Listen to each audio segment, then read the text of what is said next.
নমস্কার বন্ধুরা, সুবর্ণা রন্ধন শিল্পে আপনাদের সবাইকে স্বাগত। আজকে আমি আপনাদেরকে চিংড়ি মাছের বড়া রেসিপি করে দেখাবো। চিংড়ি মাছ এমন একটা মাছ যে এটা দিয়ে আপনারা যা কিছুই বানান না কেন খেতে হয় ভীষণই সুস্বাদু। তো বড়া বানানোর জন্য এখানে আমি অনেকগুলো ছোট চিংড়ি মাছ নিয়েছি। মাছগুলোকে পরিষ্কার করে ধুয়ে নিয়েছি। আর এখানে সামান্য একটু মাছ রেখে দিয়েছি এক সাইডে। এটা কি করব পরে বলছি। তো একটা বোলের মধ্যে নিয়ে নিলাম 1 কাপ কুচি করা পেঁয়াজ, তার মধ্যে সামান্য একটু লবণ দিয়ে এটাকে একটু হাত দিয়ে ভালো করে এভাবে মেখে নিতে হবে। এরপরে এর মধ্যে দিয়ে দিচ্ছি যে চিংড়ি মাছটা দেখালাম সেটাই বেটে নিয়েছি শিলপাটায়, সেটা দিয়ে দিলাম।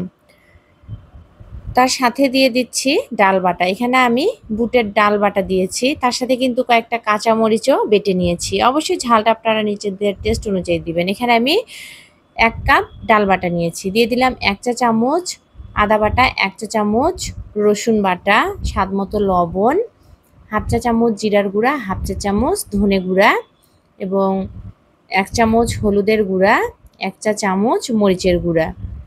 এখন সমস্ত উপকরণগুলোকে হাত দিয়ে একটু মেখে নিচ্ছি। এরপরে দিয়ে দিচ্ছি যে চিংড়ি মাছগুলো থেকে সামান্য কয়েকটা চিংড়ি রেখেছিলাম সেটা দিয়ে দিলাম। চিংড়ি মাছ বাটার সাথে যদি এরকমও গোটা গোটা কয়েকটা চিংড়ি মাছ দেওয়া হয় তাহলে কিন্তু বড়াটা খেতে ভীষণই ভালো লাগে। তো এটা মাখা হয়ে গেছে। এখন চুলায় ফ্রাইং প্যান বসিয়ে দিয়ে এর মধ্যে তেল দিয়ে দিয়েছি। তেলটা হালকা একটু গরম হয়ে গেলে এর মধ্যে এভাবে চিংড়ি মাছের ব্যাটারটাকে দিয়ে এভাবে বড়ার আকারে তৈরি করে নিব। আর চুলার আঁচটা কম রেখে এপিট ওপিট উল্টিয়ে পাল্টিয়ে লালচে করে ভেজে নামিয়ে নিব। তো দেখতেই পাচ্ছেন বড়াগুলো আমাদের 2 পৃষ্ঠই লালচে করে ভাজা হয়ে গেছে এবং ভেতরটাও খুব ভালোভাবে সেদ্ধ হয়ে গেছে। এখন চুলাটা বন্ধ করে দিয়ে এগুলোকে নামিয়ে নিচ্ছি। তো বন্ধুরা, তৈরি হয়ে গেল ভীষণই মজাদার চিংড়ি মাছের বড়া।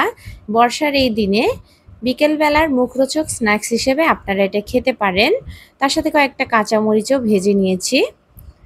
তো আপনারা অবশ্যই এভাবে চিংড়ি মাছের বড়াটা বানিয়ে খেয়ে দেখবেন। আশা করছি ভালো লাগবে। আর ভালো লাগলে ভিডিওতে লাইক দিবেন এবং আমার চ্যানেলকে সাবস্ক্রাইব করবেন। আজ পর্যন্ত দেখা হবে নতুন কোনো রেসিপি নিয়ে। সবাই খুব ভালো থাকবেন। নমস্কার।